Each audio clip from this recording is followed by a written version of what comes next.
In some areas, certainly this is true in Turkey, but I would have to say it's also true in the Western Hemisphere and here in this country. People look at the movement and say, well, it's an Islamic movement. It must be up to something, and it must have some ulterior motive, some intention, and that causes suspicion. The old urban elites feel uncomfortable with recent arrivals from Anatolian villages, and they feel uncomfortable with their culture, their tradition, and certainly their religiosity, and they regard it in some way not only as inferior but even as threatening.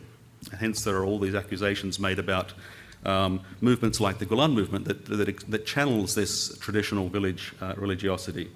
And it's certainly not an Islamist movement. It's unique. It's unquestionably, in my opinion, a progressive movement. It looks to the future with optimism and hope, even though it draws at the same time on the traditions of the past. But we still struggle for terms and for language to explain how it works.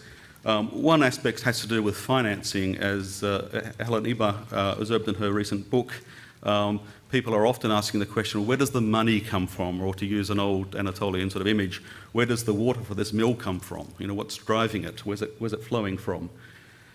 We look at the schools, and the schools are the most obvious aspect of the movement, and the schools are, well, they appear to be philanthropic, but they also charge fees. Some of them have quite high fees, and some of them are quite fancy. We look at the educational activities, and this is the key contribution of the movement, and struggle to try and know how to define them. We look at Fethullah Gulen himself, and it's difficult to know what to make of him. I would suggest the thing we need to understand is that he's not claiming to be a theological innovator. He's certainly a significant intellectual, but he's not making a claim of new ideas.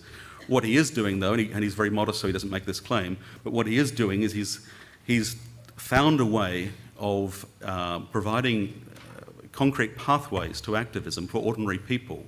I think, this is the thrust of my paper, something that might help us in this regard is to understand the Gulen movement in the language that the Grameen Bank founder Muhammad Yunus uses. He speaks of, he's been described as a social entrepreneur, but he says, look, I would rather describe what I'm doing as social business. And I think that this social business model maps over very neatly into describing particularly the Gulen-inspired schools, but many of the other activities as well.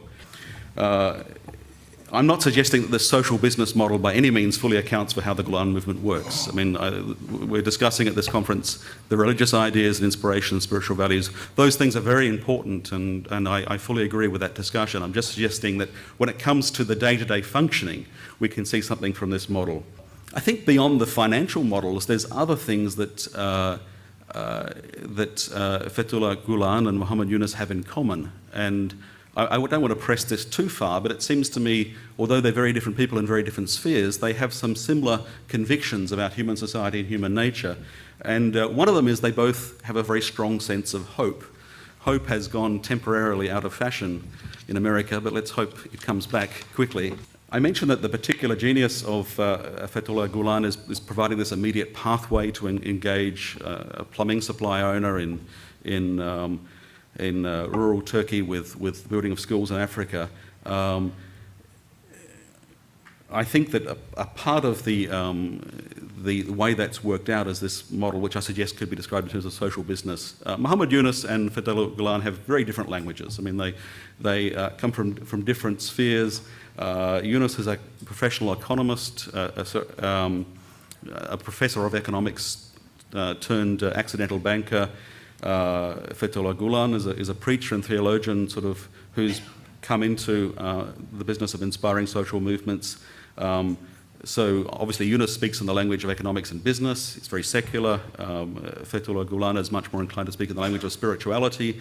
But despite that very significant difference, there's some surprising parallels. Yunus is working closely with very poor rural people, and Fethullah Gulen is mostly reaching out to people who are urban-based and educated, and reaching out in a way that involves spiritual terms and language. I don't think that Muhammad Yunus and Gulen have ever met, and I suspect they don't know much about each other. I don't doubt that Fethullah Gulen is well aware of the Grameen Bank story, but it's unlikely they've ever exchanged any contact. And yet it's interesting that coming from very different perspectives, they've arrived at I think, a common point in the way that we address the needs of society. We want to understand the business dynamics of how many of the Gulen movement enterprises, so-called Hizmet enterprises, work. We could look at the model of Nobel Prize winner Muhammad Yunus, founder of Grameen Bank in Bangladesh, who suggests we start businesses deliberately to meet social needs, not to make money. These are not-for-profit businesses, but we try and do our social engagement work in a self-sustaining fashion. So that the businesses will pay for themselves and we can keep on expanding. And I think with the Hizmet schools we see something that's strikingly similar. That the reason that there are fees and the reason that costs are paid is because this is not simply charity. There's so much need in the world that needs to be met that if we just take a charitable approach we'll soon run out of money.